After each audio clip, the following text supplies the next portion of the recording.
Yes sir, yes sir, we can. आपको Yes, sir. आवाज आ रही है मेरी clear? Yes, sir. Yes sir, you are audible. Yes, sir. Cooler का आवाज नहीं आ रहा ना, Yes, क्योंकि sir. मैंने कूलर चालू किया है, गर्म हो गया रूम, है ना? नहीं okay sir, voice is clear. Okay, so अभी हम एक और लगभग 30 मिनट्स 25 मिनट्स ये देखेंगे और इसको कंप्लीट करेंगे. Now the non experimental research, जिसमें मोस्टली नॉन साइंस के लोग होते हैं जो एक्सपेरिमेंट नहीं करते लेबोरेटरी में. दे आर कॉजल कंपैरेटिव, जैसे कि आपने किसी ने बोला था कॉज एनालिसिस हम करते हैं, सो उसके साथ साथ कंपैरिजन भी.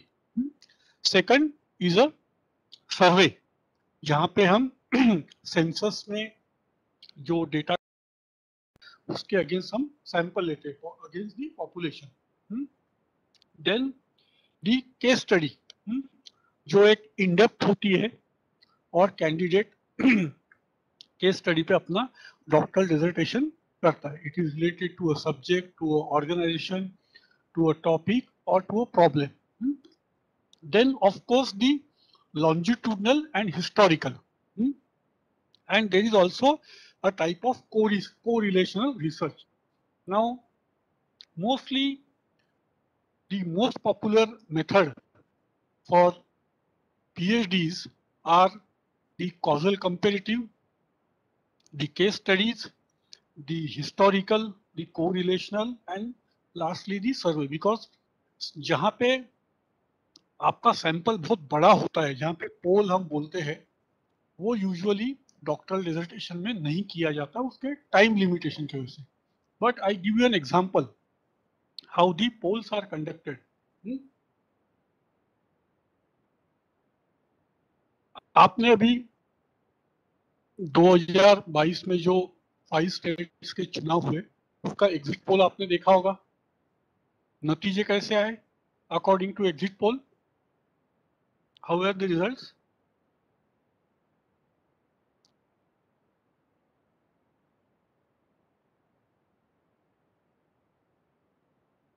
Mostly according to exit polls. Mostly according to the exit poll. Exit poll. Now the question comes, how the exit polls are designed. मैं भी आपको एग्जांपल देता हूं. 2019 में जब बिहार के चुनाव हुए थे लेजिस्लेटिव असेंबली के, 19 की बात है क्या? हाँ 19 की बात है, यस. उस समय एग्जिट पोल बनाए गए, टीवी पे आए. केवल एक एजेंसी थी जिनका एग्जिट पोल काफी अलग था, और वो एग्जिट पोल में उन्होंने बोला था कि नीतीश कुमार और लालू प्रसाद की सरकार बनेगी. तो हो सकता है ये 2015 का भी होगा, मुझे भी ये कोविड के 2 साल में थोड़ा मेमोरी लैप्स हो गया, but it was related to the Bihar. And on the day of actual counting this particular exit poll of RJD plus Lalu JDU came true. तो उनको बुलाया गया टीवी पे इंटरव्यू के लिए कि ऐसा क्या हुआ कि among all the exit poll आपका पोल जो एक्सट्रीमली अलग था वो सही आया. What was your method?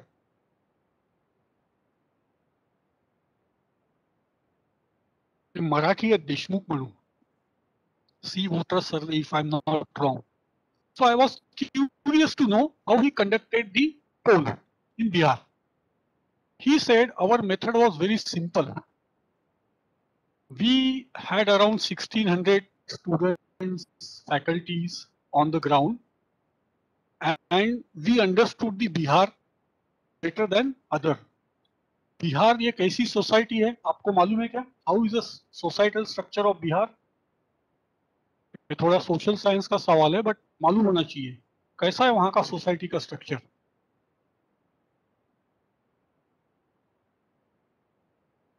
क्या खासियत है Bihar and compare to other state? Any observation? It is a hierarchical society.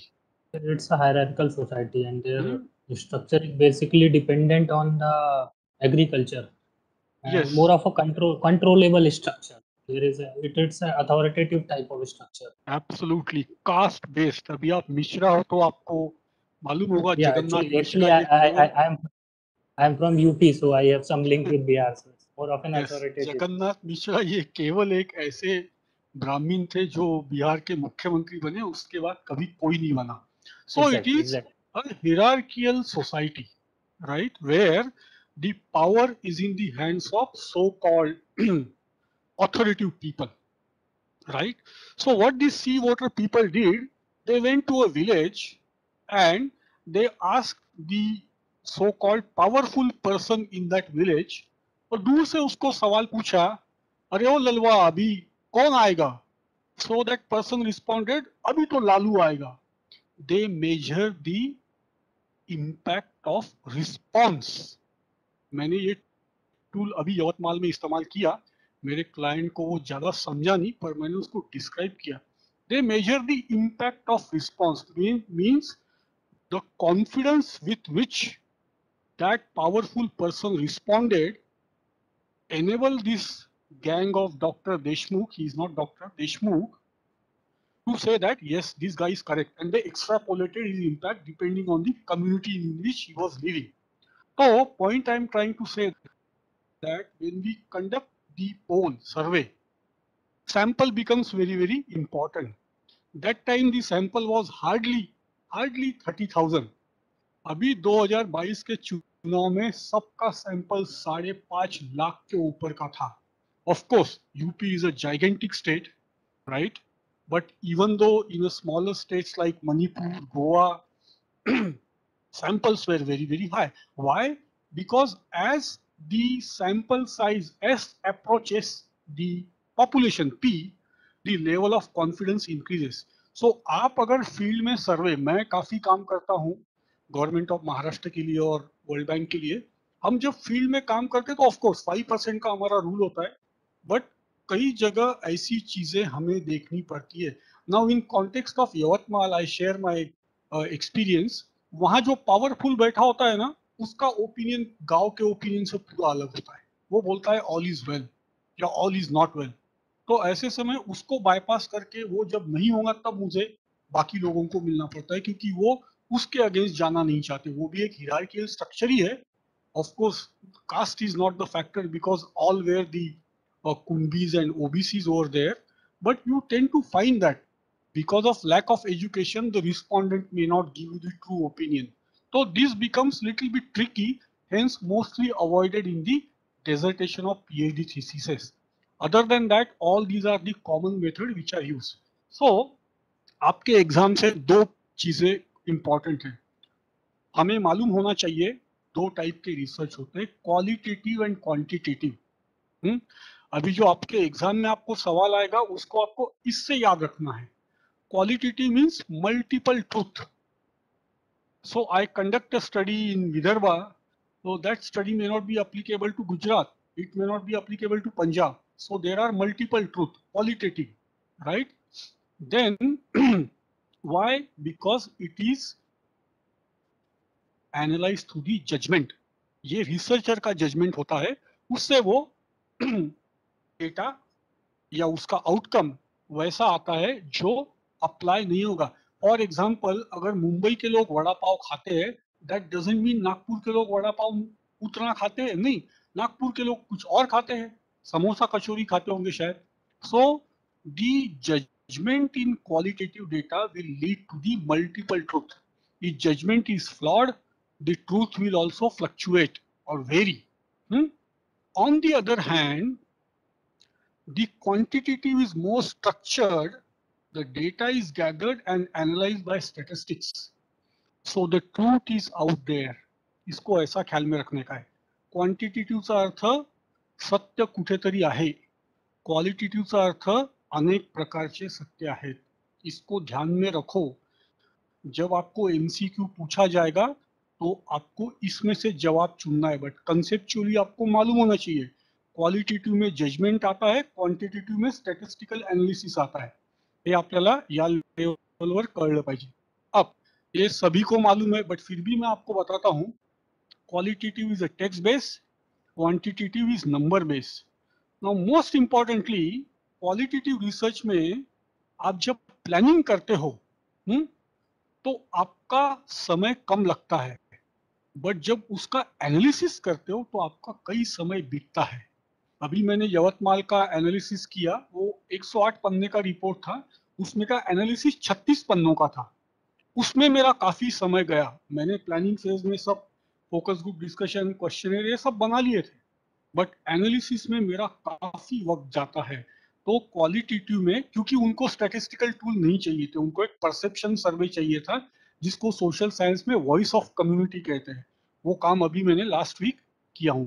तो क्वालिटेटिव में एनालिसिस पे काफी टाइम जाता है. इसके एग्जैक्ट उल्टा है क्वांटिटेटिव. आपको वहां मेटिकुलस प्लानिंग करनी पड़ती है, और एक बार आपने स्टैटिस्टिकल टूल लगाए तो आपका एनालिसिस वैसे की वैसा ही कंप्लीट हो जाता है. क्वांटिटेटिव ये ज्यादा जनरलाइजेबल है, मतलब इसकी एप्लीकेबिलिटी ज्यादा है. क्वालिटेटिव की उतनी नहीं है, they are less generalisable. Qualitative method जो आती है वो थ्योरी फॉर्मेशन या हाइपोथेसिस बनाने के लिए इस्तेमाल की जाती है. क्वांटिटेटिव जो होती है ये बेसिकली कोई कंसेप्ट को टेस्ट करते हैं या कंस्ट्रक्ट करते हैं और उससे थ्योरी बनाते हैं. राइट लक्षक, ये 3-4 point kindly keep it in your mind forever. Qualitative more in depth होता है. You take select few cases and you go in depth, whereas in quantitative the depth is not there but the breadth is very wide. त्याची खोली नसते पण तो आडवा जातो तो रिसर्च, वेगवेगळ्या फील्डला कव्हर करत. पण क्वालिटेटिव्ह मध्ये तुम्ही खोलात जाता एकाच गोष्टीच्या. ये चीजें ध्यान में रखो. Now this is a graphical representation, nothing much. The primary thing is highlighted in the green. In quantitative we are looking at the causality, किस चीज से होता है, right? Then we are also looking at the reliability of the data, outcome, then general and quantification, that is measurability. Whereas in qualitative we are looking at the transferability. Can this be applicable somewhere? Is it tradable? It's very specific. Say you are dealing with tribals of Nandurbar, and it is very rich in the context. Okay. Sample में मैं disagree करता हूँ, दोनों को भी sample उतने ही लगते हैं. ऐसा नहीं है कि क्वालिटेटिव में कम सैंपल, रिलेटिवली कम आते हैं, क्वांटिटेटिव में रिलेटिवली ज्यादा आते हैं, बट मोर और less the things are aligned. Okay. Quantitative research ये थ्योरी को टेस्ट करने के लिए किया जाता है, क्वालिटेटिव ये थ्योरी बनाने के लिए किया जाता है. Right. Then the outcome of quantitative research is all about the prediction, क्या होगा. वेरस क्वालिटेटिव में there are an number of explicit assumption, ये हुआ, ये हुआ, ये हुआ, ये हुआ तो ऐसा होगा. Qualitative research also leads to the improvement. अगर आपके आउटकम आए तो उस एरिया में जो भी इंटरवेंशन करना है वहाँ इम्प्रूवमेंट आती है. वेरएज क्वांटिटेटिव में आपको डिस्ट्रीब्यूशन मिलता है. You can see the data और the outcome spread across, and then you can from the distribution of data you can work out some statistical tool like mean, mode, median, and you can interpret it. Clear? So आपको ध्यान में क्या रखना है? Theory testing, theory development, right? Measurability, context richness. ये qualitative, quantitative के clean demarcating aspects है. Let's come to deductive and inductive. Exam के एंगल से ये बहुत इंपॉर्टेंट है, आपको ध्यान में रखना है. First, all are based on data. आता याला लक्षात कसं ठेवायचं. डिडक्टिव्ह म्हणजे using logic from general to specific, from general to specific, that is a deductive. And inductive means from specific to general. Right.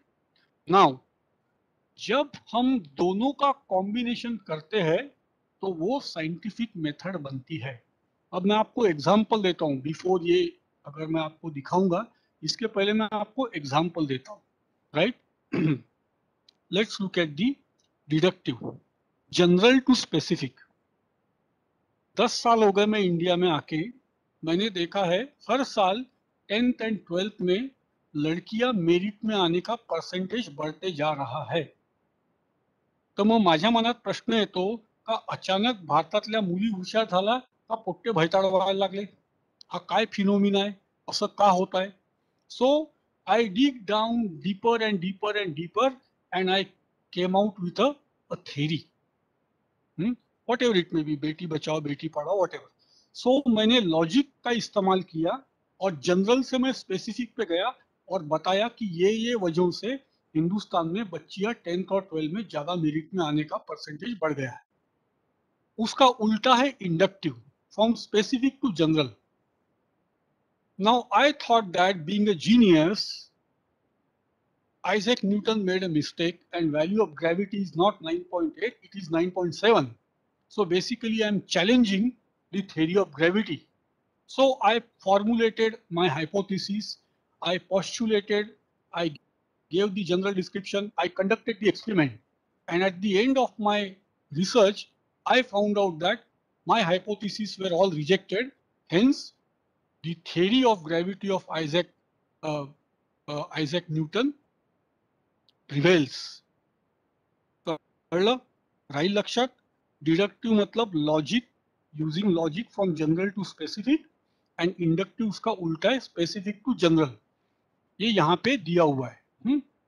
So this is challenging the theory of gravity.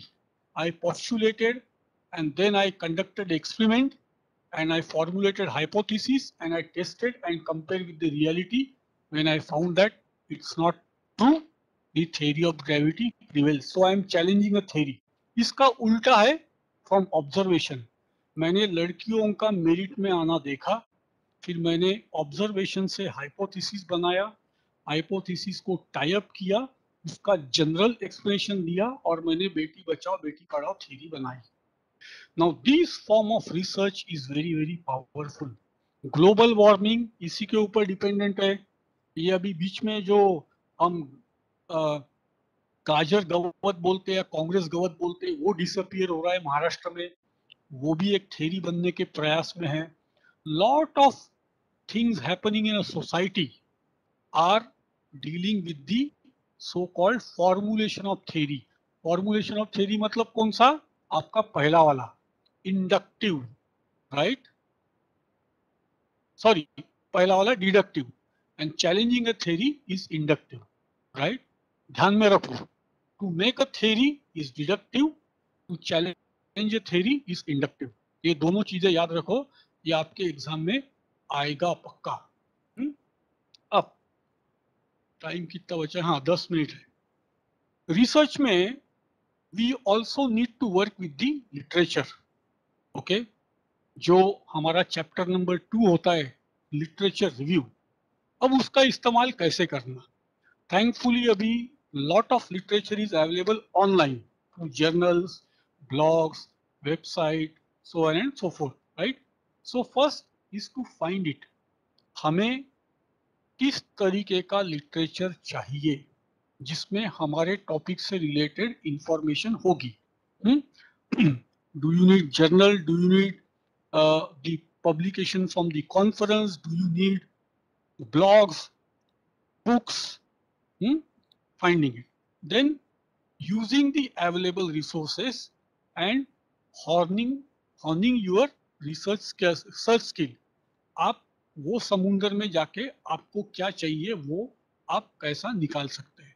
तो I am sure everybody is comfortable with finding it. Once you find it you have to read it efficiently. मैं मेरे typical जब मैं faculty या बच्चों को पढ़ाने जाता हूँ रिसर्च, तो I ask them to use Adobe Acrobat Reader DC, जिसमें एक हाइलाइटर आता है येलो कलर का. आप ऑनलाइन ही पढ़िए और पढ़ते पढ़ते जो भी आपको लगता है उसको हाईलाइट करते जाइए. उसमें नोट भी है, सो दैट अगले बार आप खोलोगे तो आपको वो दिखेगा. Then writing relevant annotations. वाचताना तुम्हाला काय समजलं आहे ते स्वतः लिहायचं आहे. बरेचदा मला मुलं प्रश्न विचारतात, सर चॅप्टर लिहायचा कसा. हा चॅप्टर बहुतांश पास्ट टेन्स मध्ये लिहिला जातो किंवा प्रेझेंट कंटिन्युअस टेन्स मध्ये लिहिला जातो. ओके, यांनी असं केलं, त्यांनी तसं केलं, म्हणून मी असं करणार आहे, माझा असा प्लान आहे. सो टेकिंग द नोट्स कि वो टॉपिक में उनका डिजाइन क्या था, उनकी मेथड क्या थी, उनका सैंपल क्या था, उनकी फाइंडिंग क्या थी, क्या लिमिटेशन थे, right, taking a note of that, then using it, developing your question. Actually foreign मध्ये तुमचा PhDचा टॉपिक, ज्याला स्टेटमेंट ऑफ प्रॉब्लेम म्हणतो, ते बनवायला तुम्हाला 8 महिने लिटरेचर रिव्ह्यू करावं लागतं. भारतामध्ये ती पद्धत नाहीये अनफॉर्च्युनेटली. म्हणून तुम्ही एक दिवस सकाळी उठून तुमचा सिनॉप्सिस लिहितात, मग तुम्हालाच माहितीये तुम्ही काय लिहिलं, आणि मग त्याच्यावर थिसिस बनतो, आणि मग सगळं बरंच बरं.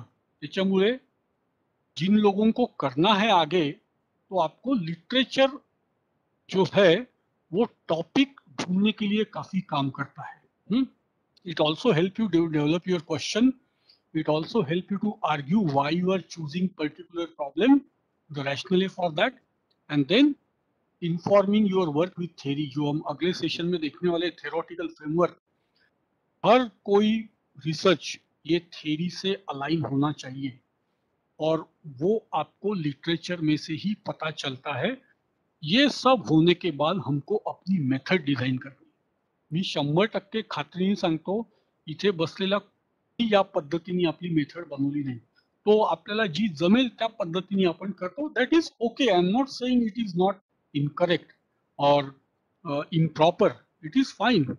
बट आप अगर कल पोस्ट डॉक करने जाते हो यूनिवर्सिटी ऑफ कैम्ब्रिज में, तो फिर आप में का रिसर्चर को ये पूरा मालूम होना चाहिए. आगे चल के आपको रिसर्च करना है, ये चीजें होना जरूरी है. अब जो हो गया वो हो गया, उसको हम कुछ कर नहीं सकते. बट आगे आप गाइड बनोगे तो याद रखना, ये आपके क्लास स्टूडेंट्स को बताने के लिए. Then once you done everything, review it कि मेरा पर्पस एंटायर लिटरेचर रिव्यू से मुझे क्या मिला, क्या मुझे सभी मेरे कीवर्ड थे टॉपिक के उसका कवरेज मिला है क्या. फिर मैंने अपना जो नोट बनाए थे यहाँ पे, मैंने अपना लिखना चालू किया, और अपना टोन जो मैंने कहा past tense, present continuous tense and certain future tense, वो टोन पे आपको काम करना है.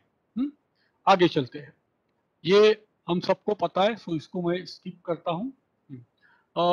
इसके लिए टाइम हो चुका है, बट आगे जब आप रिसर्च करोगे, why you are choosing this subject, what are the pre-explored problem areas, what will be your problem area, what new area will be open after your study, have you studied previous research and then gone for the title, how I am going to design my research, and what will be my contribution to the literature. इसमें से अभी आपको सिर्फ ये relevant है, जिन लोगों का design होना बाकी है उनके लिए पिछली स्लाइड और ये स्लाइड भी रिलेवेंट. बट जिन लोगों का मेजर काम हो गया है, तो will be your contribution to literature. Means somebody citing you, you are opening up some new area after your study. Those matter. Search करताना आपका सिनॉप्सिस में जो कीवर्ड्स है, एम, ऑब्जेक्टिव, हाइपोथेसिस है, तो वो कीवर्ड लीजिए. हर एक कीवर्ड के लिए 20 आर्टिकल आप डाउनलोड कीजिए. रिलेवेंट टाइम फ्रेम लीजिए. Don't go beyond 2000, prior to 2000. अगर बहुत जरूरी है तो 1990 का भी ले सकते हैं, बट उसके पीछे का मत लो unless until the topic demands it. Relevant time frame लीजिए, सो दैट आपको अपडेटेड लिटरेचर आपको मिलेगा. हां, हे महत्वाचं आहे, अतिशय महत्वाचं याच्याकरता कारण, अब ध्यान से सुनो, आपका टाइटल थीसिस का title is equal to statement of problem is equal to aim is equal to objective is equal to hypothesis. ये पांचों के पांचों एक लाइन में खड़े थे. इसलिए जब भी मैंने बोला, आप जब टाइटल मैं किसी का पढ़ता हूं ना, तो मेरे को समझ में आता कि ये कितना रिसर्चर और कितना डिग्री का शौकीन है. तो ठीक है, चलो हम टाइटल को बेनिफिट ऑफ डाउट दे देते हैं, बट आपका statement of problem, aim, objective और आपका हाइपोथेसिस ये एक लाइन में होना चाहिए.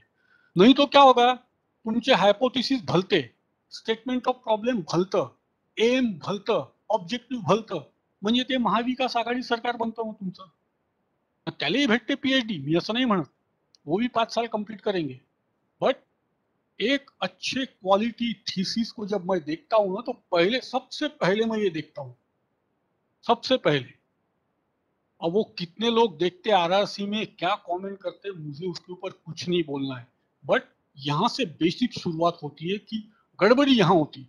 ये अगर सही है तो फिर चलो, आपका डिजाइन मेथड प्लस माइनस हो सकता है, सैंपल प्लस माइनस हो सकता है, डेटा एनालिसिस प्लस माइनस हो सकता है, I give all benefit of doubt, but these things are uncompromisable, right?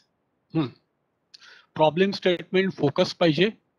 तुमच्या संशोधनामुळे अकॅडमिक जगामध्ये काही नॉलेज पडलं पाहिजे. पडलं तर उत्तम आहे, नाही पडलं तर इट्स ओके. और उसी को हम बोलते हैं टेकिंग लिटरेचर फॉरवर्ड. मतलब आपने ऐसा एक पर्सपेक्टिव दिया पीयर एकेडमिशियंस को कि ये भी हो सकता है, उसको हम टेकिंग लिटरेचर फॉरवर्ड कहते हैं.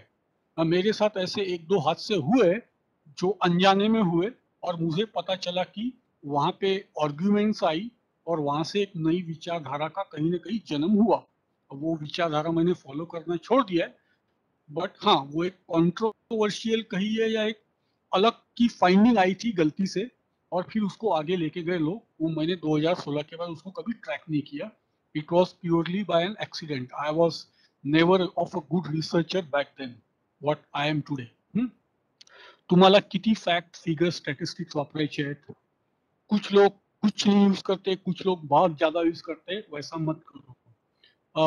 इंट्रोडक्शन टू युअर टॉपिक 6 पानाच्या वर नको.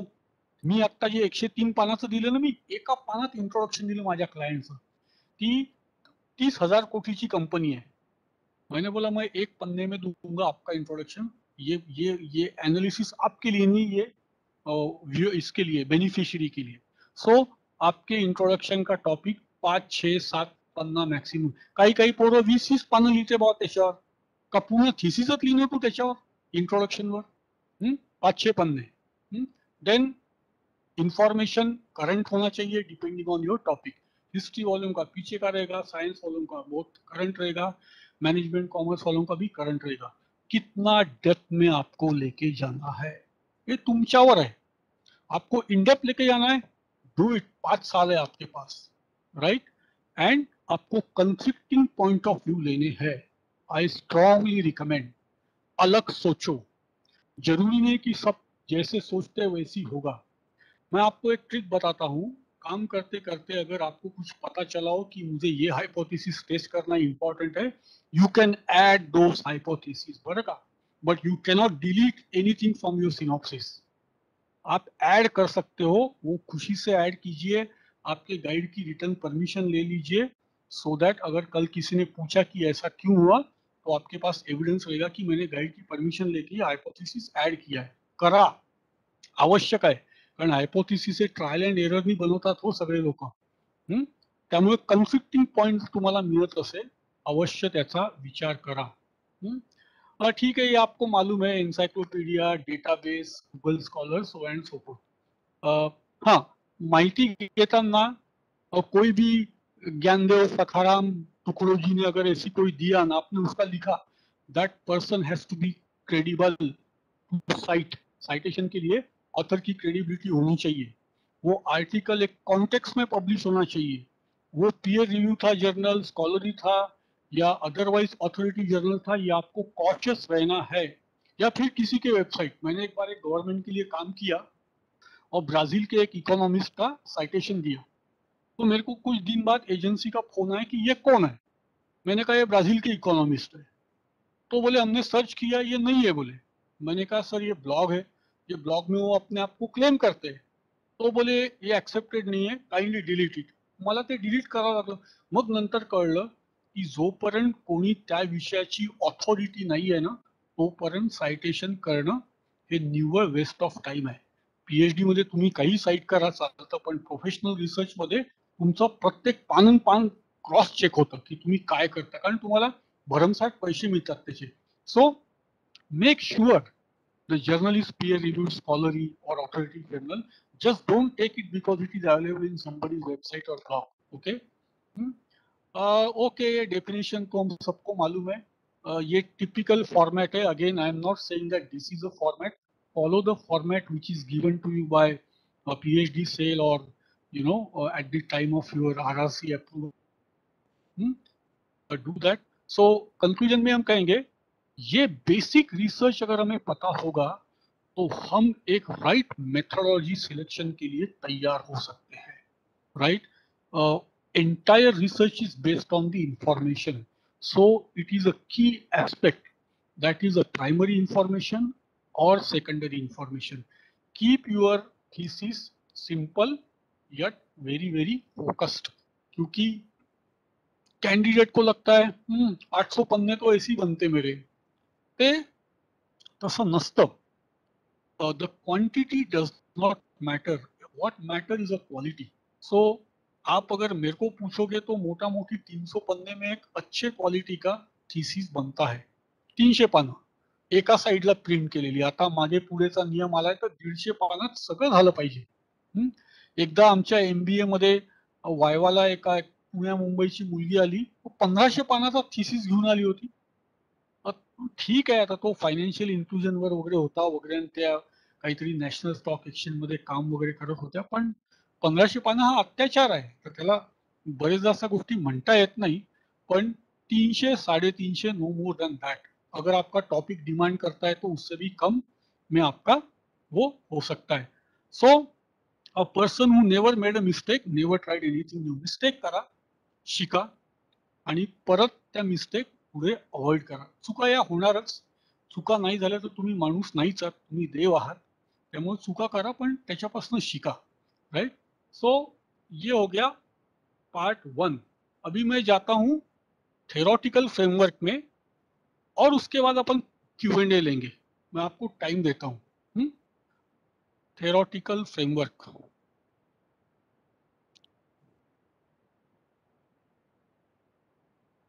दिसतंय का सांगा? दिख रहा है ये? Yes sir. Yes sir. Yes, sir. Okay.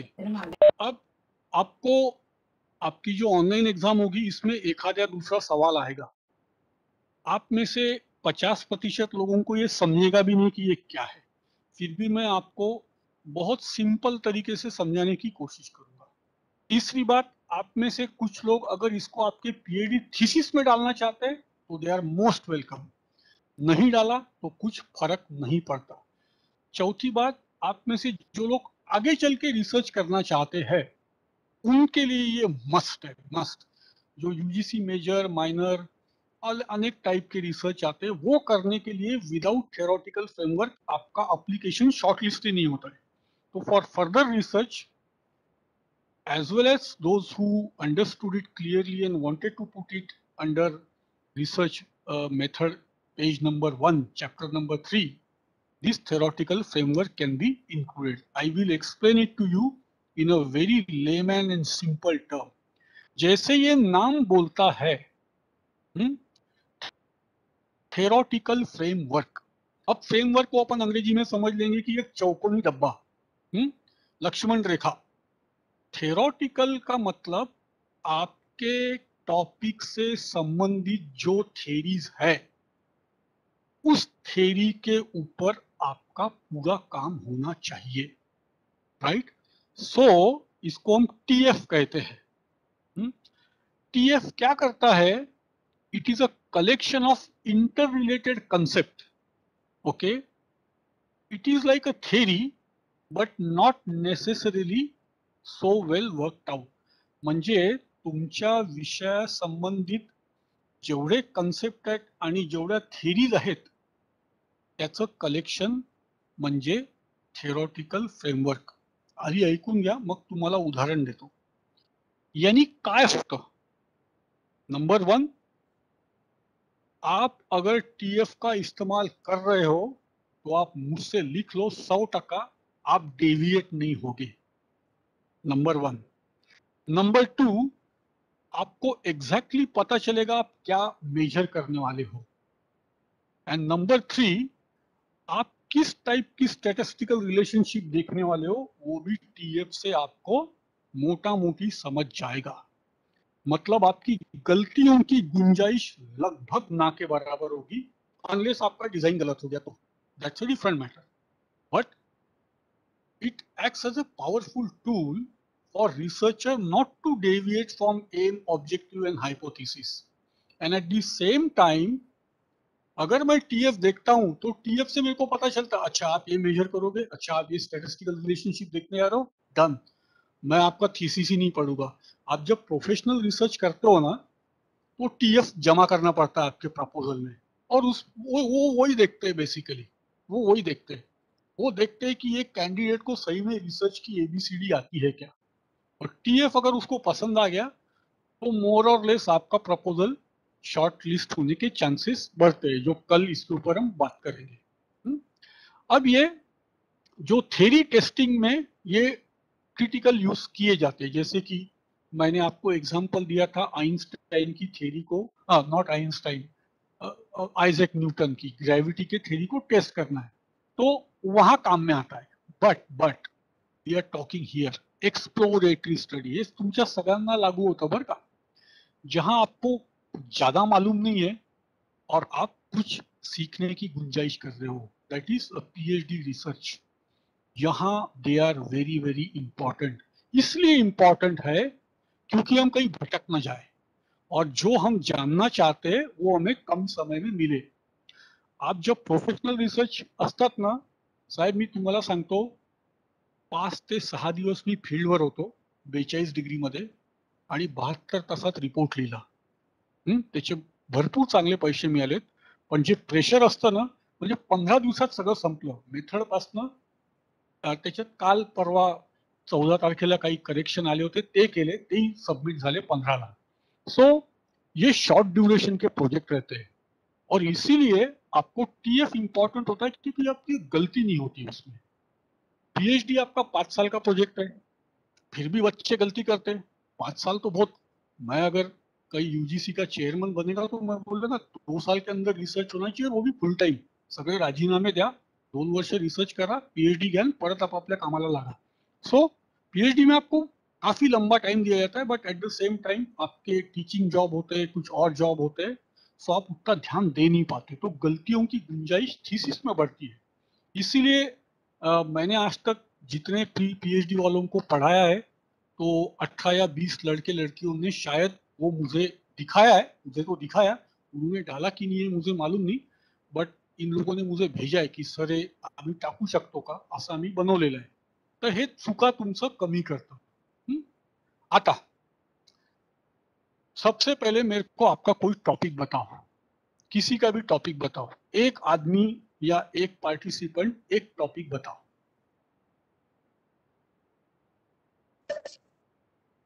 Sir माझं टॉपिक आहे माता स्त्रीचे बदलते परिदृश्य नागपूर जिल्ह्याच्या संदर्भात। तर मी याला थेरॉटिकल असं घेतलं सर टॉपिक, की जे आमचे एम.एन. श्रीनिवास आहेत त्यांची जी संस्कृतीकरणाची संकल्पना आहे, ठीक आहे, आणि मर्टनची जी संदर्भ समूह आहे, म्हणजे आम्ही बघतो हे कम्पेअर करून की जेव्हा ह्या जाती व्यवस्थेमध्ये आपण बघतो निम्न जातीचे जे लोक आहे ते उच्च जातीचे अनुकरण करतात आहे। हा जो सिद्धांत संस्कृतीकरणाचा आहे एम.एन. श्रीनिवासांचा, तो त्यांनी हेच प्रभावी जाती आणि संस्कृतीकरणावरती आपला सिद्धांत मांडलेला आहे।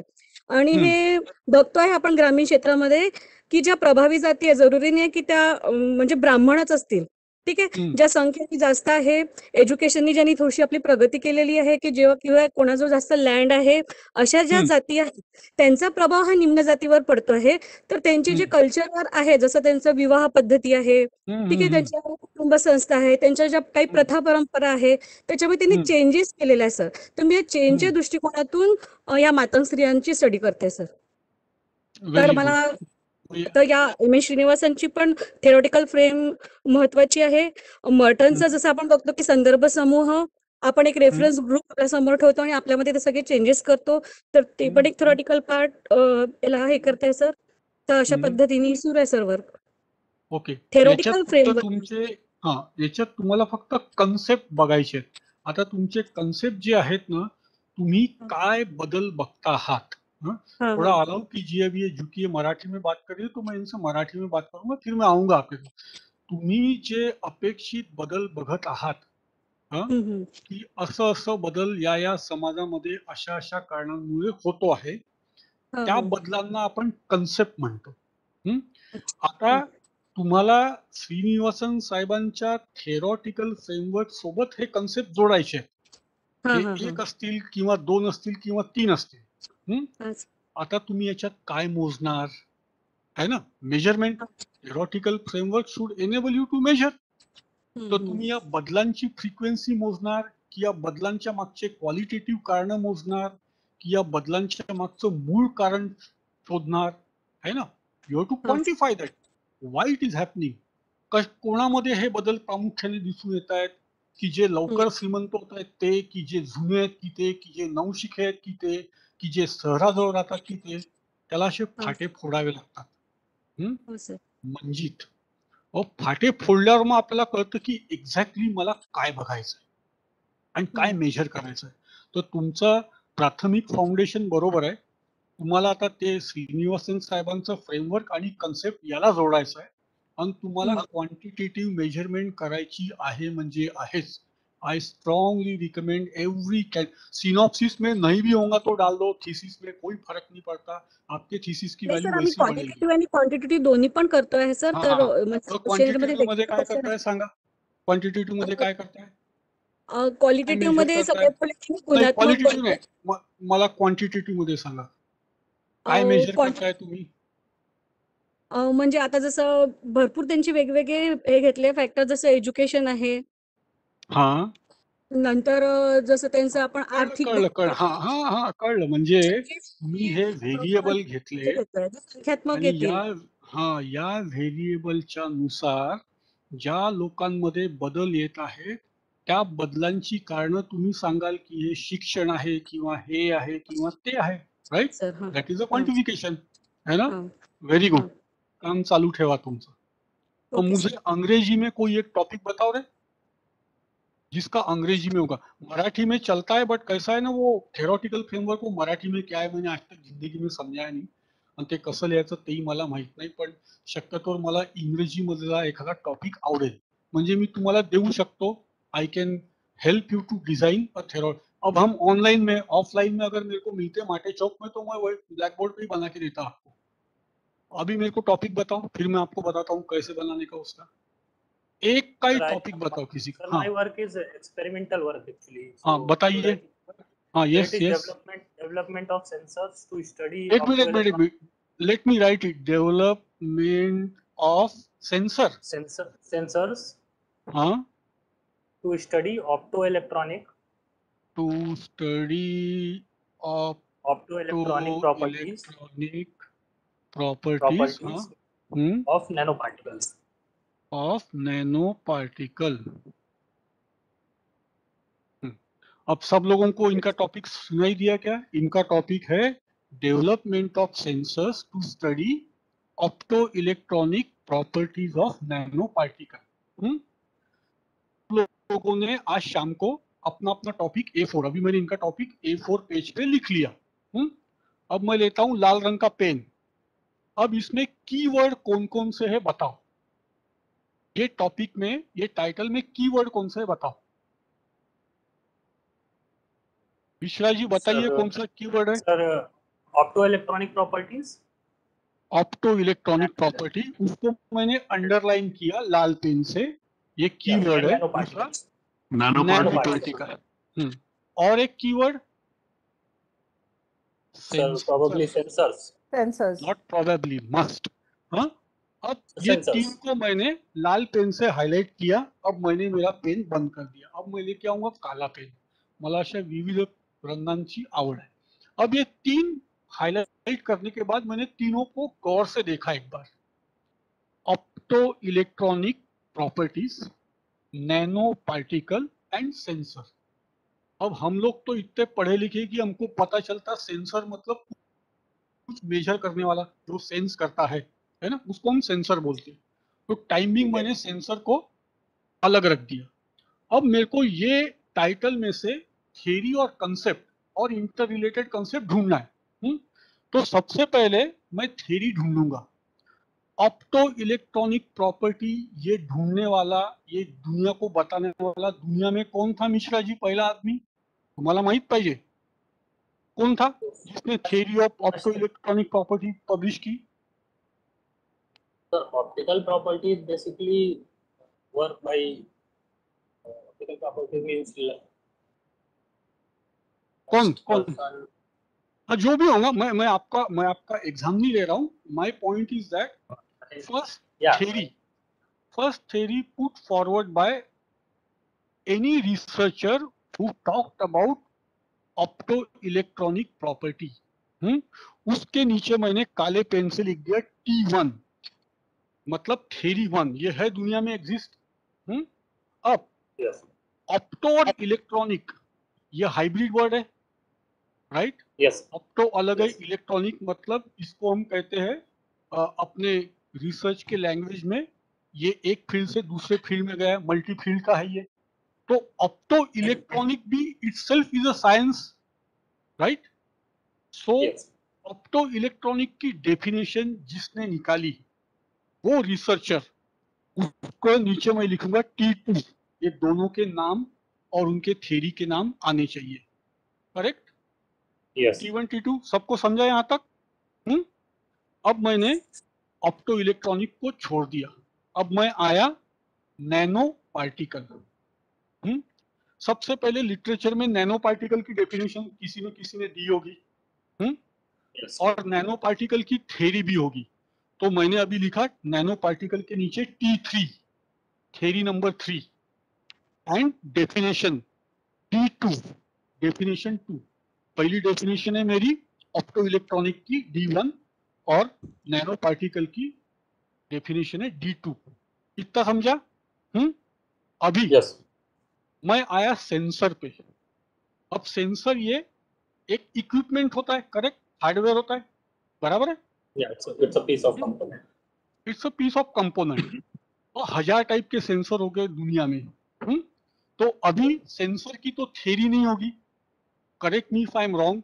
अगर आपको सेंसर की थ्योरी मिलती है, कौन सी? Rather than theory, it has its construction. हाँ, way of कंस्ट्रक्शन. हाँ, कि जिसने उसका डिजाइन किया होगा, इनिशियल सेंसर और व्हाटएवर चीज के लिए जो बनाया गया होगा, तो मैं उसको लिखूंगा कंस्ट्रक्शन C1 लिखूंगा. कि what do I mean by sensor. Then sensor in context to opto electronic property for nano particle. अब ये बनाया नहीं, ये मिश्रा जी बनाने वाले. ऐसा बनाया क्या अभी किसी ने?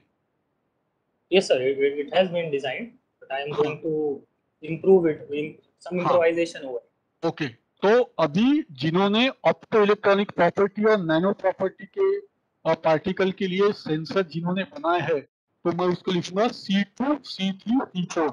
ये 3-4 लोगों के नाम आपको डालने पड़ेंगे, इन्होंने क्या क्या किया, राइट? ये हो गया आपका सेंसर का रिलेटेड मैटर. अब मुझे देखना है इसमें इंटर रिलेटेड कंसेप्ट कौन से है, कौन से है टाइटल में, कौन से कंसेप्ट जो एक दूसरे से रिलेटेड है.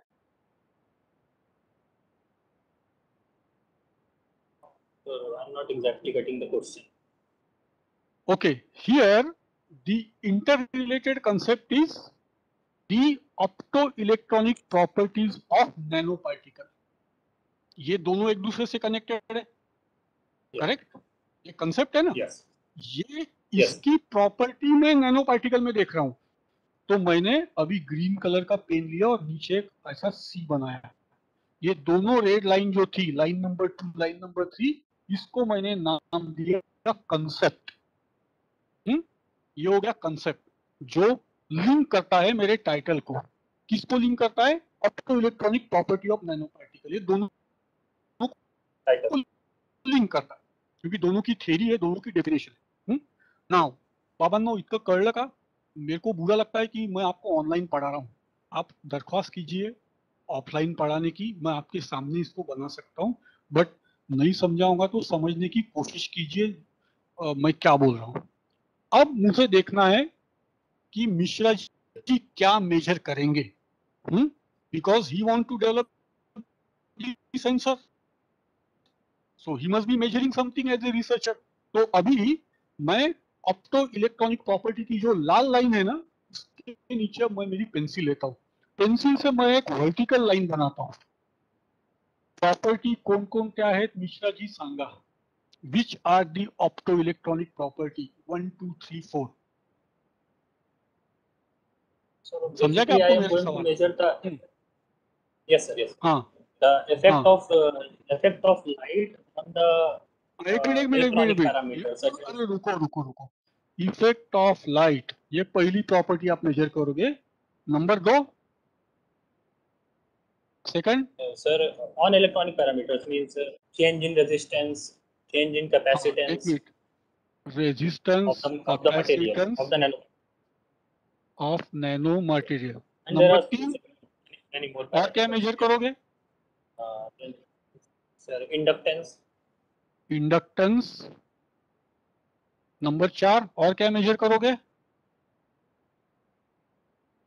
then sir, uh, with the change in the size of the particle, what is the change in very the good what is the change very in the good behavior?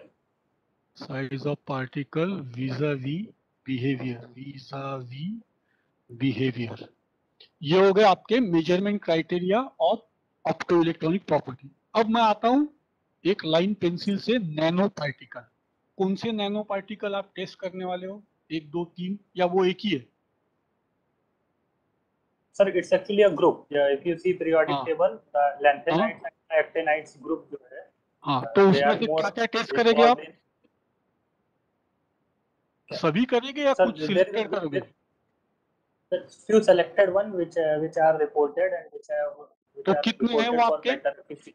कितने हैं Sir, 4 है 5 है yeah, three of them currently I have 3 selected. I am working on three of them.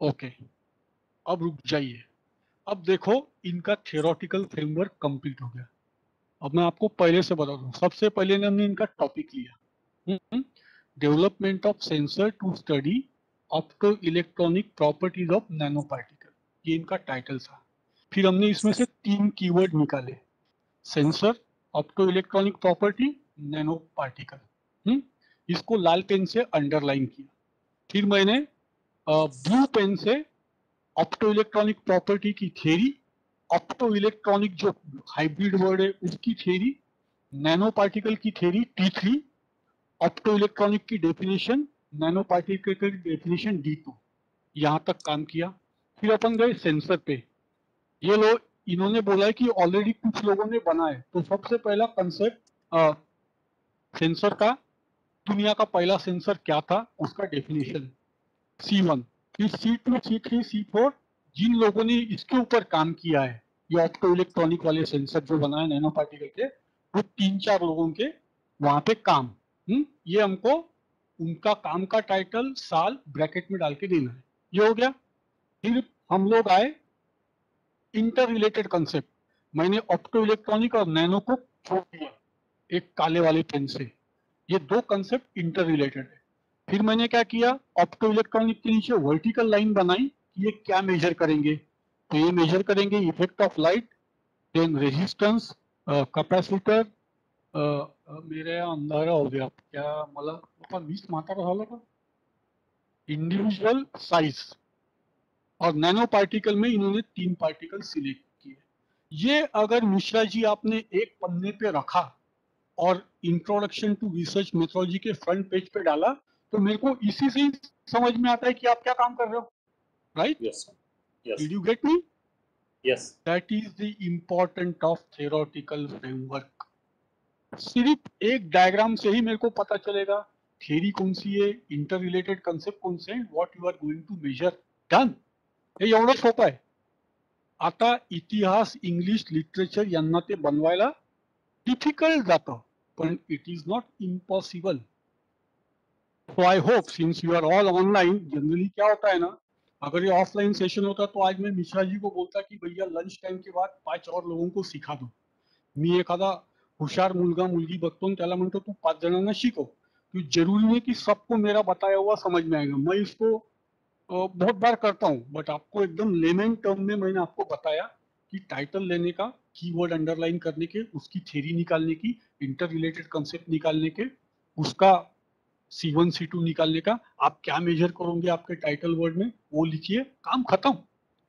गम्मत कुठे होते माहिती का तुम्हारा टाइटल ही गलत रहता अब ये साइंस वालों के टाइटल बिचारों के ठीक ठाक रहते तो टाइटल अगर आपका परफेक्ट होगा ना तो आपका आधा काम रिसर्च का वैसे ही हो जाता है इसलिए मैं हमेशा बोलता हूँ साइंस वालों को थोड़ा रिसर्च करना आसान जाता है, थोड़ा। आई am not saying that it is superior way of research. हम लोग social science, management, commerce, literature में हम थोड़ा घूम जाते हैं, वी गेट लॉस्ट। ये हो गया इनका एग्जाम्पल। इसका फोटो मैं वो मैडम को भेज दूंगा, प्रीति मैडम को व्हाट्सएप पे, आप वो देख लेना, मैंने मेरे हिसाब से इसको निकाला है। सो बेसिकली कौन सी आइडियाज और थ्योरी है हमने देखा, राइट?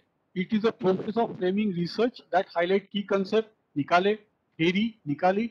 अगर कोई मॉडल होंगे, जैसे आप बोलते सेंसर, मॉडल होगा तो मॉडल डालो, एल्गोरिदम होगा तो एल्गोरिदम डालो, वो हमने किया, राइट? इन लोगों ने कौन सी डेफिनेशन सिलेक्ट की, वो आपको डायरेक्शन देंगे, राइट? और आपको अलग अलग स्टेज में आपका काम आगे जाने की आपको आसानियत होगी। ये आपको साइंटिफिक जस्टिफिकेशन भी देता है। कैसा? कि your research is not coming out of the blue. अगर कल मिश्रा जी का थीसिस मेरे टेबल पे आया तो मैं बोलूंगा हाँ, इससे रिलेटेड थ्योरी है भैया, ये ग्राउंडेड थ्योरी पे काम कर रहे हैं, सो it is a valid research. म्हणून प्रत्येक संशोधनामागे थ्योरी असावी रे बाबा। आप भूल जाओ आपके गाइड को, आप भूल जाओ आरआरसी को, अभी आपका थीसिस आपका नाम खराब या अच्छा करेगा। तो जितना आप उसको अच्छा कर पाओगे, अब टाइम नहीं है कि इनकी गलती थी उनकी गलती थी, आपका नाम चिपक जाएगा अभी। टायटल गिटल बदलू नका तुम्ही, पण त्याला जितकं तुम्ही चांगलं करू शकता तेवढं चांगलं करायचा प्रयत्न करा, अजूनही वेळ गेलेली नाहीये। अब कुछ कंसेप्ट आते हैं हमारे मैनेजमेंट के, जैसे job satisfaction, skill gap, customer loyalty. जो भी कंसेप्ट आपके थीसिस में होंगे, link them to title, objective, problem statement and hypothesis. बराबर है? अब इनके इसमें के जो कंसेप्ट है वो ऑलरेडी लिंक्ड है मिश्रा जी के टाइटल के, राइट? सो title, objective, problem statement, hypothesis, ये सब में ये कंसेप्ट आने चाहिए और आते हैं। अब एस्टेब्लिशिंग लिंकेज, जो मैंने आपको बताया। अब जैसे डेफिनेशन आपको लेनी है, इन दैट केस सेंसर का डेफिनेशन, तो वो बोलेंगे कि फलाना ने इतने सेंटीमीटर इतने ग्राम के लिए ऐसी डेफिनेशन बनाई। You can counter argue and you can create your own definition if you think it is required. Then critically compare the definition that they have proposed. अलग अलग ऑथर, कधी तुम्हाला वेळ मिळाला तर माझा थिसिस मी तुम्हाला दाखवेल। मी अगदी वर्टिकली लिटरेचर रिव्ह्यू मध्ये केलं होतं, वेगवेगळ्या ऑथरनी त्याची कशी कशी व्याख्या केली, कसं कसं मांडलं, मला कसं करायचं, म्हणजे ते असं वाचताना खूप सोपं जातं की माझी व्याख्या त्यांच्यापेक्षा वेगळी का, right? And then notable linkage between the concept, जैसे इनकी इसमें वो ऑप्टो इलेक्ट्रॉनिक प्रॉपर्टी और नैनो पार्टिकल में लिंकेज है। वो लिंकेज मैंने डायग्रामेटिकली बताया। ये ठीक है। अब मैं आपको एक एग्जांपल देता हूँ, इकडे या। ओके, ये इंपॉर्टेंट है। थियोरेटिकल फ्रेमवर्क जो है ना, ये लिखा जा सकता है या ये डायग्राम से बनाया जा सकता है। मैं आपको लिखने की कोशिश या रिकमेंडेशन करने की गुंजाइश नहीं दूंगा, क्योंकि क्या होता है, लिखने में अगर आपकी गलती हो गई तो समझेगा नहीं, डायग्राम बनाओगे ना तो वो जो रिव्यूअर होता है ना उसको तुरंत समझ जाएगा। So always try to make a diagram with arrow, theory, concept, interlinkages. आजकाल ते सगळे टूल अवेलेबल आहेत, बनवा, व्यवस्थित बनवा आणि खाली लिहा सोर्स ऑथर, क्योंकि वो आपकी डायग्राम है। राहील लक्षात? आता इथे त्यांनी दिलेलं आहे सॅम्पल थिओरेटिकल फ्रेमवर्क। थॉमसिन नावाचा माणूस होता, रिसर्चर, त्याला कस्टमर सैटिस्फैक्शनचं मॉडल बनवायचं होतं, तो उसने ये उसका थियोरेटिकल फ्रेमवर्क बनाया। उसने क्या किया, कस्टमर सेटिस्फैक्शन, जैसे मैंने आपको यहां बताया, ये कंसेप्ट है, गेला, हाँ, कस्टमर लॉयल्टी, कस्टमर सेटिस्फैक्शन, ये कंसेप्ट है and it is very broad.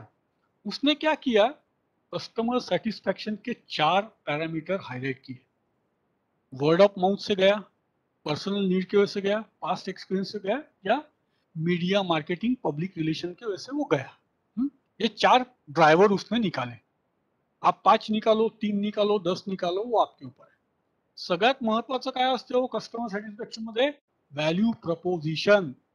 मैं जितने पैसे दे रहा हूं उतने का मुझे माल या सर्विस मिली या उससे ज्यादा मिलनी चाहिए, बरोबर है? ये कॉर्नर स्टोन है कस्टमर सैटिस्फैक्शन। आता हे जे 4 पॅरामीटर कशावर डिपेंडंट आहेत? अनुभव आणि गरजा आणि अपेक्षा. गरजा मीन्स नीड, अपेक्षा मीन्स एक्सपेक्टेशन और अनुभव. अब उसने क्या किया कि नीड एक्सपेक्टेशन जब मीट होते हैं और एक्सपीरियंस अच्छा होता है, वैल्यू प्रोपोजिशन ठीक आता है, तो कस्टमर सेटिस्फाई होता है. अब इसने इसको हर हफ्ते में गिना. अब आप बोलोगे सर इसमें तो थ्योरी वेरी कुछ नहीं है. ये जनरल मैनेजमेंट का एक है जो सेल्फ एक्सप्लेनेबल है. जरूरी नहीं कि हर एक टीएफ में ऐसा जो मैंने बताया ये रिसर्च के लिए काम में आता है. जो अभी मैंने मिश्रा जी का बना के दिखाया ना, वो आपके रिसर्च प्रपोजल में काम में आता है. माझे सुद्धा बरेचदा आता मी बघितले, स्पेशली या वर्षी माझे 2 कामं झालेत. मी सुद्धा आता थोडा हायब्रिड मोड मध्ये गेलेत माझे फ्रेमवर्क. कारण जसा क्लायंट असतो तसा आम्ही फ्रेमवर्क बनवतो. क्लायंट कॉर्पोरेटचा असेल तो मेरा फ्रेमवर्क ऐसा बनता है. क्लायंट अगर एकेडमिक होगा तो फिर वो थ्योरी वाला फ्रेमवर्क बनता है. राइट. तो ये हो गया सैंपल थ्योरेटिकल फ्रेमवर्क. अब एक आता है कंसेप्चुअल फ्रेमवर्क. आपको एग्जाम में सवाल आएगा टीएफ और सीएफ का. आपको ध्यान में रखना है TF is based on theory और more than one theory. Right. CF जो है is something you can develop yourself based on theory. CF भी थ्योरी के ऊपर ही है, बट वो आपने बनाया है इसलिए वो कंसेप्चुअल है. मी बरेचदा कंसेप्चुअल फ्रेमवर्क माझ्या रिसर्च मध्ये वापरतो. So it is based on theory but develop by you. Right. You will use some of it if not all that this particular theory operate with. एखाद्या थेरीचे काही कन्सेप्ट आहे, जसे theory of motivation. मॅनेजमेंटचे लोक आहेत का, मास्लोची आहे. त्याच्यातले तुम्ही सगळे कन्सेप्ट नाही वापरणार, पण बेसिकली ज्याच्यावरती थेरी चालते आहे ते तुम्ही तुमच्या कन्सेप्च्युअल फ्रेमवर्क मध्ये वापराल. राईट. आणि तुम्ही स्वतःचे कन्सेप्ट त्याच्यात टाकू शकता जे तुम्हाला रिलिव्हंट वाटतात आणि ज्या नंतर तुम्ही ती रिलेशनशिप टेस्ट करता. Is it clear? टीएफ ये प्योर थ्योरी पे होता है, सीएफ थ्योरी पे होता है बट आप डेवलप करते हो, उसमें part of concept of theory आते हैं, बट आप उसमें खुद के कंसेप्ट डालते हो, वेरिएबल डालते हो जो आप चेक करना चाहते हो और उसकी रिलेशनशिप देखना चाहते हो, इसलिए उसको सीएफ बोला जाता है. ये कल का ही टॉपिक है बट आज आ गया है. ऑल इंपिरिकल रिसर्च ग्रांट के लिए theoretical framework is mandatory. So assumption जहां पे है, डिस्क्रिप्टिव एक्सप्लोरेटरी है, वहां पे आपको थ्योरेटिकल फ्रेमवर्क बनाना पड़ता है. Researcher planning and empirical study always confront challenges of making this assumption explicit, examining them critically and designing the investigation to yield the data that permit those assumptions to be evaluated and modified appropriately. Marathi भाषेत म्हणजे काय, बऱ्याचदा जो research असतो तो assumption वर चालतो आणि बरेचदा काय होतं की मला त्या assumptionला क्रिटिकली इन्व्हेस्टिगेट करायचं आहे. राईट. आणि त्याला पुढे मॉडिफाय करायचं आहे की माझं ॲझम्पशन चूक होतं, त्याला असं बदलावं लागेल. त्याच्याकरता सुद्धा थेरॉटिकल फ्रेमवर्क हे महत्वाचं आहे. कारण तुमचं hypothesis is nothing but assumption ना, very loosely, although it is not assumption but very loosely. So empirical research के लिए भी थेरॉटिकल फ्रेमवर्क ये अहम माना जाता है. It is use for the construction of theory.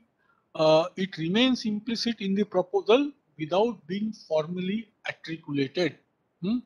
ये proposal में डाला जाता है. Unfortunately, although all research is based on theory, many grant proposal lack well-developed theoretical rationale.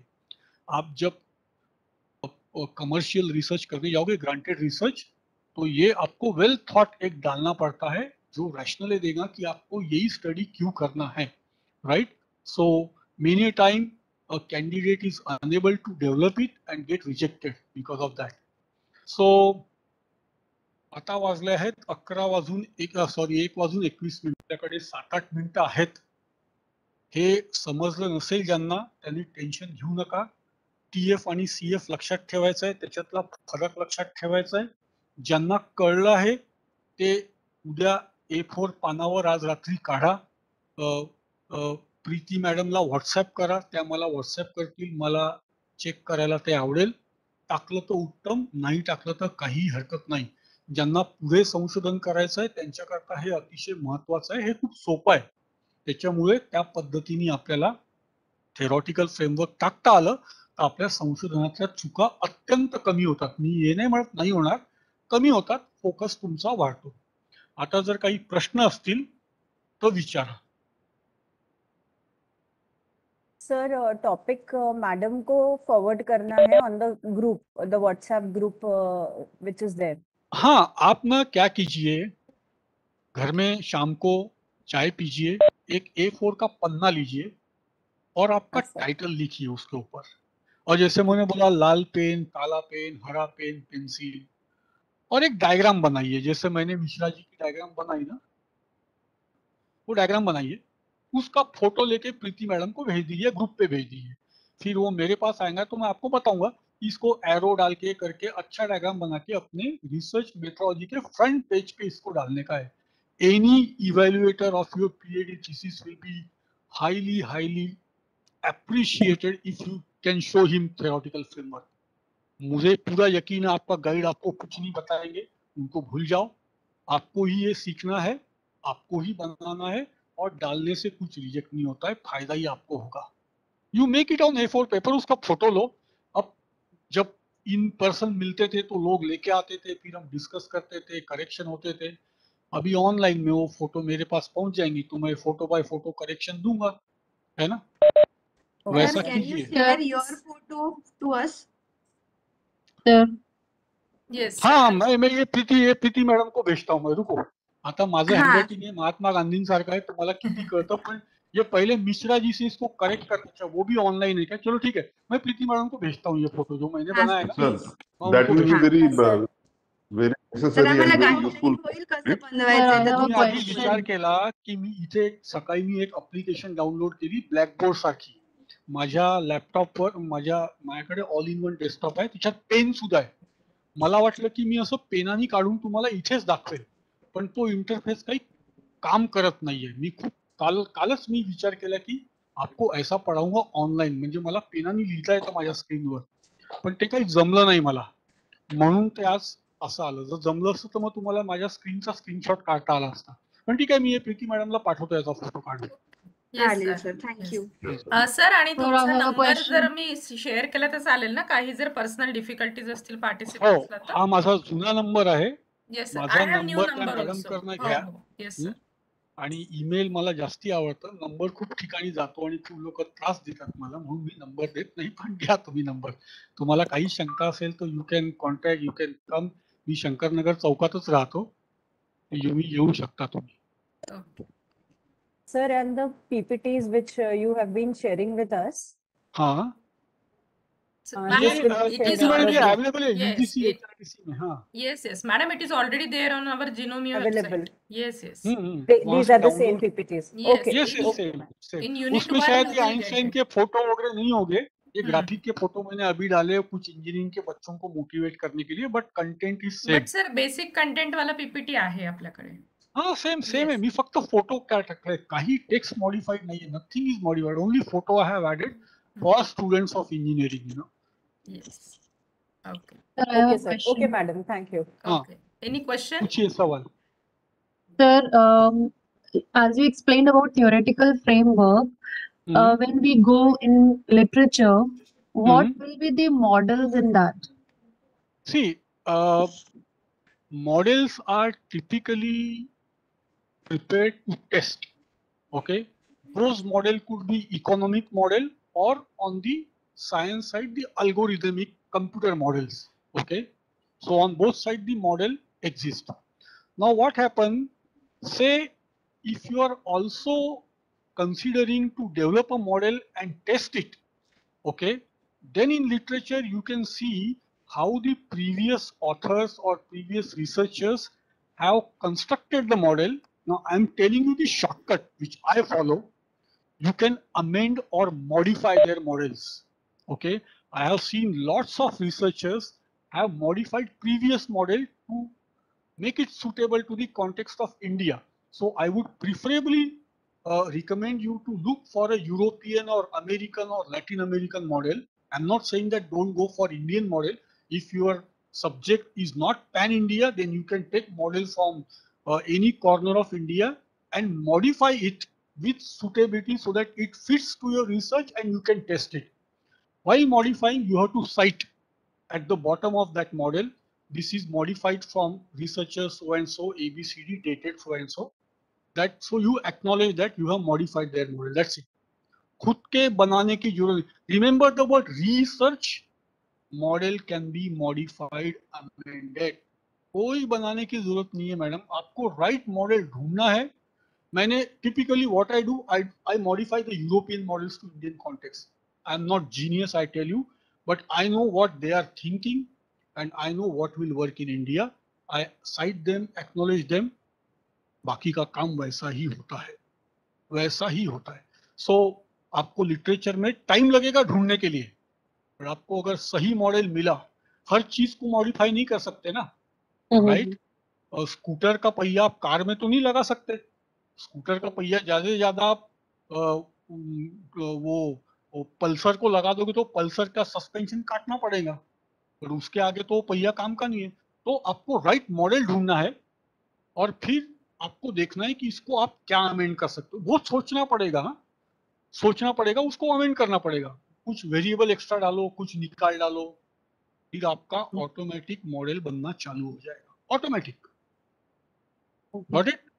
Okay, sir. So that model can be like research, like PhD thesis as well, right? हाँ Written by. बिल्कुल. अरे लोग बहुत कम डालते हैं, ये computer वाले डालते हैं, साइंस वाले भी डालते हैं, बट आप अगर सी nobody is stopping you from going in depth and very on a different path. I always like students who are out of the normal, जो अलग काम करते हैं. मुझे बड़ा अच्छा लगता है जब कोई ऐसा थीसिस आता है, देखने में बड़ा अच्छा लगता है. आते हैं कभी पूना बॉम्बे के देखने मिलते हैं.